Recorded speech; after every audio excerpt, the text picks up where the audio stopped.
welcome to a brand new video. Okay, so today's gonna be a big video. It might be a little bit long, but I'm going to show you the basics and how to start making your home smart.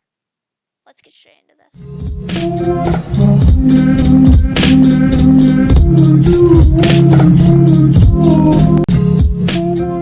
All right, well, I do want to get to this first. So, if you have started already and are at a specific point, taking advantage of the handy dandy YouTube chapters feature, where right now you can tap the screen or click or move your mouse whatever device you're on, and where it should show like next to the timestamp of how long the video is. Intro right now. If you select that, you can see you can click straight to where you already are. So say you already own your first smart device and you want to jump straight to setting up Home Assistant.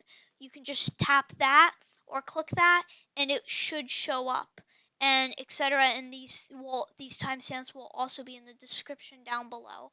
So, and if you've just learned home automation, or more like you've just heard about smart items, you don't even know what they are, then, well, you could just stay right here.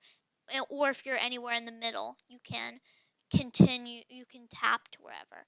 Anyway, so I'm going to get started with the very basics. What even are smart devices?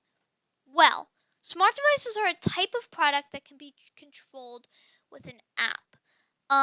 I say type of product because I like to think that for most things, there's a smart item for that. Say your light bulb, there's a smart item for that. Your plugs, your outlets, there's basically like a smart item of that. Switches, buttons, doorbells, cameras, many others. There's probably a smart item for that, so I call it a type of product because it's like the light bulb is the product, and the smart version, and what we are talking about is the smart version of it.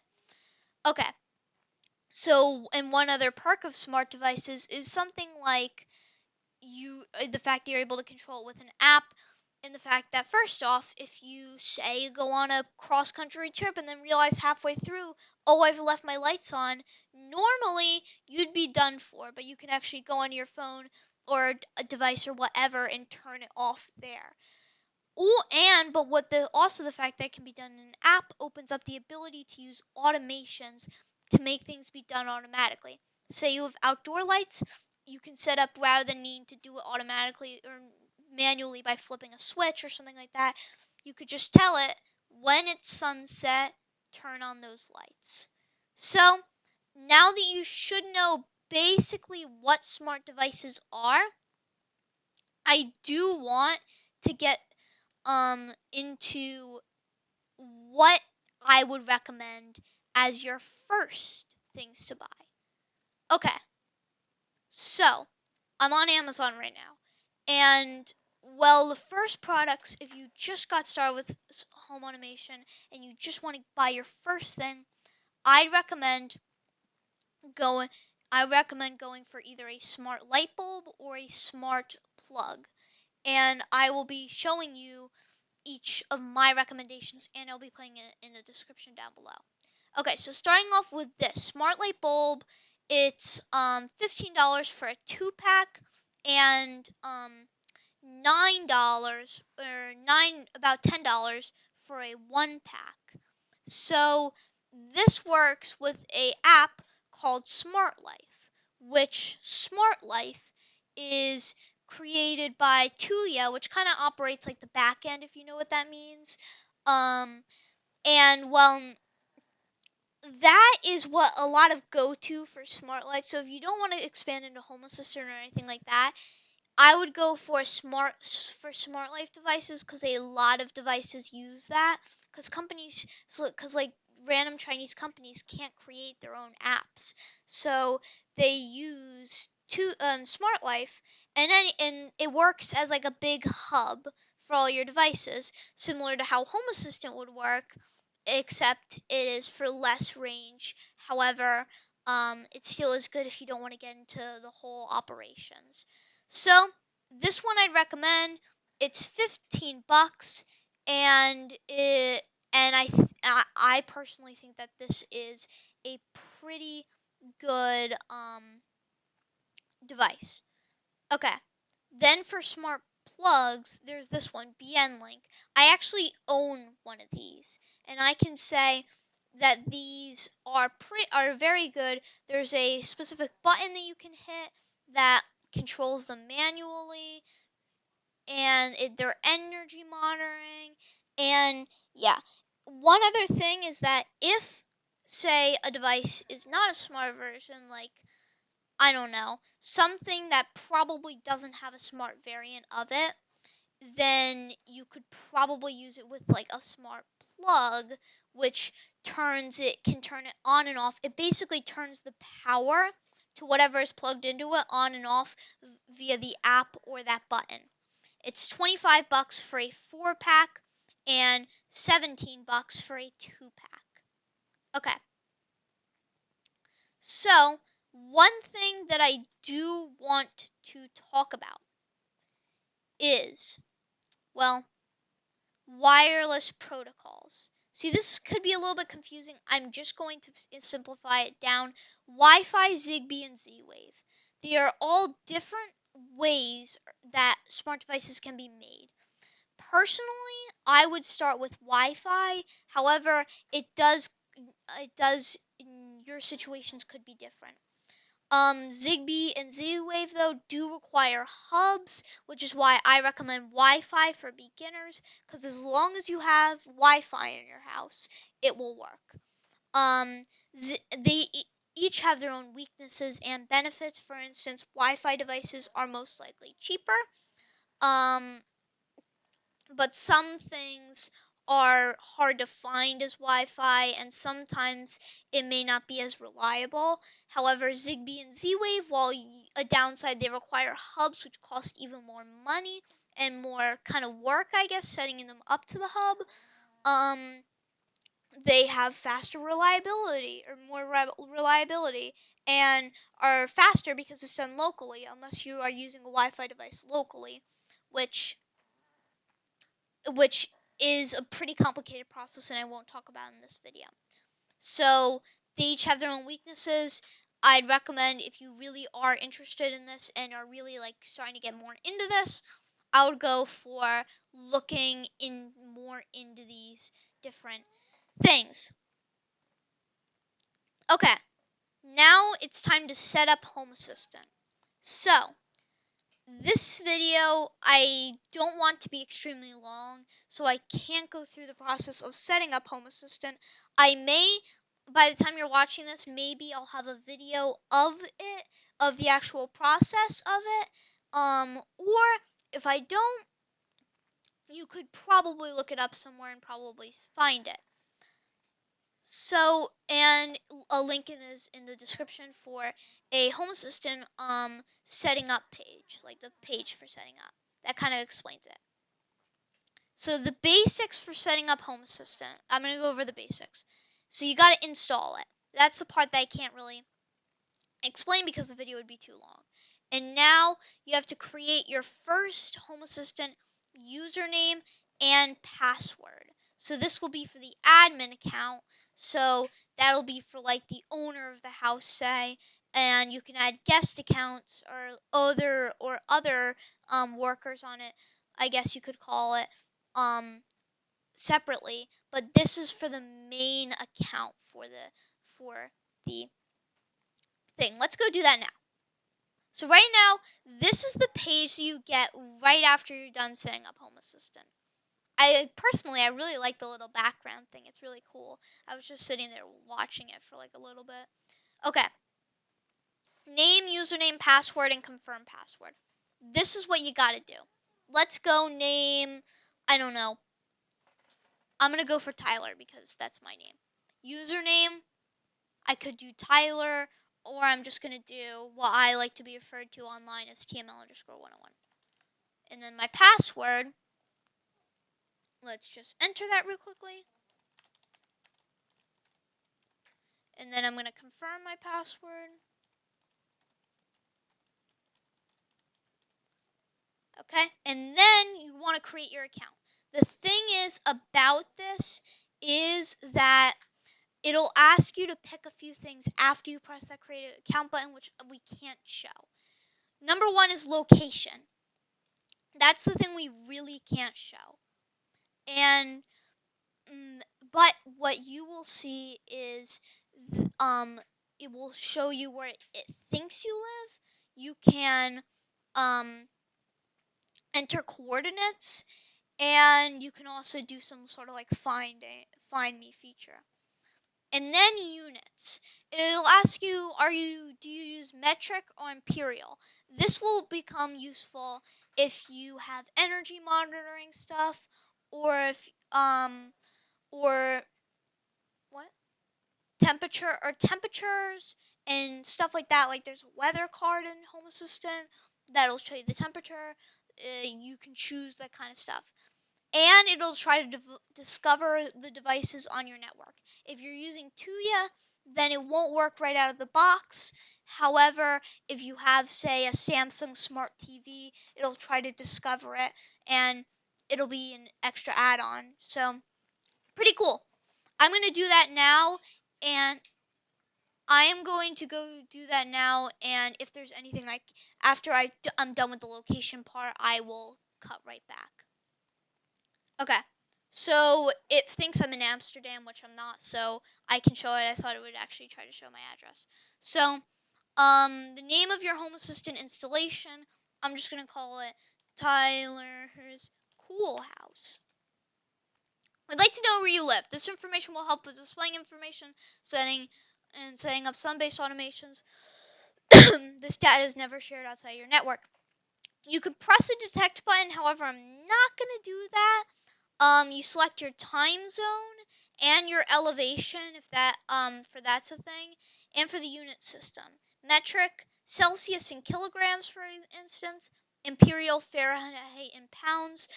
Most countries in the world use metric, but if you're in the US, you probably use imperial, whichever one.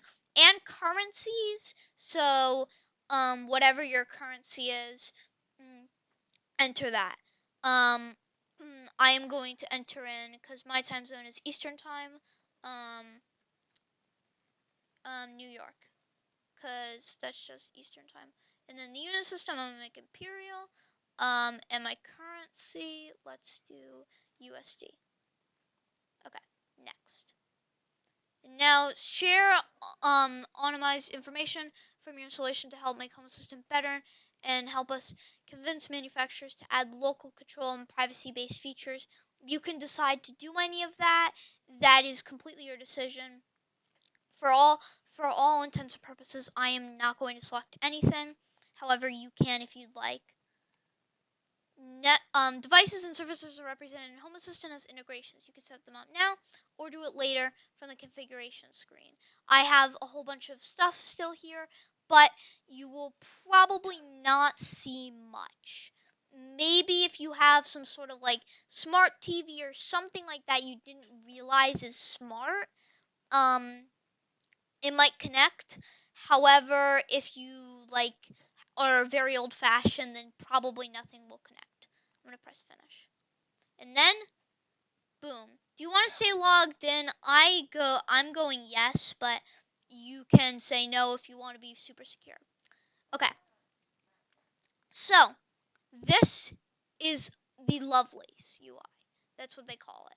So, this will show right away the stuff that you have already.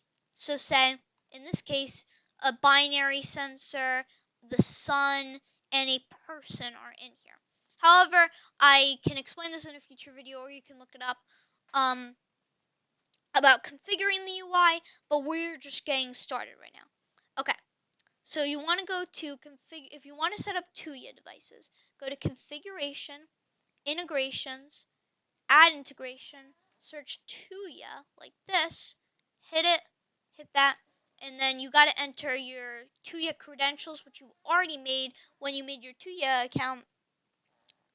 That is basically all that's for.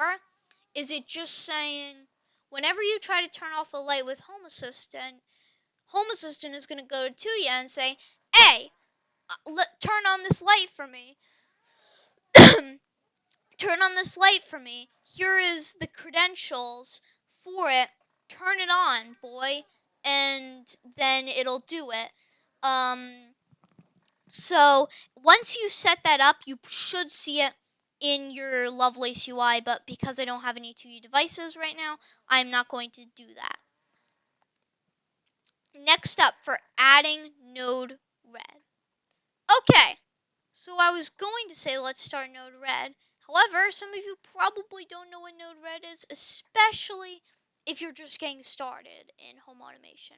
Okay, Node Red is a really cool add-on in Home Assistant that rather than typing it out in type code like you saw in the intro, you can use like drag and drop little nodes that you then connect to each other and create automations with it. It's like a very easy way. Well, yes, there is another add-on that allows you to use like text code, but this is so much easier. But yeah, so let's install it now, because this is what I'm going to be using for a lot of my videos. So if you're going to watch my videos, you're going to want to have this installed. Okay, so you're going to want to go to Supervisor, and then you probably will see installed add-ons. You don't have any add-ons yet, head over to the store. If you don't see that and you already have an add-on, say, you go onto the add-on store here. Or you could just hit here and it brings you exactly there. Scroll down, find Node Red. It's down here, it's in alphabetical order. Hit this, and then you want to press install. And wait for it to install. And while I'm waiting for it to install, I'd like to say, if you are actually interested in home automation, a subscribe to the channel would be greatly appreciated. I'm going to try to get this back up and running. And yeah, so anyway, the first thing that I'd want to say is show in sidebar, because this is where you're going to access it. Now let's start it. See, it may work for a little bit, but if we go to log, you see there's a whole bunch of fatal stuff going on. And if I refresh, still it's failing. Okay, so I'm just going to stop it real quickly. And what you're going to want to do is you want to go to configuration. First off, you want to set SSL to false. For me, in my situation, and especially since this is a test thing, I'm going to set it to false, but this may be different in your house.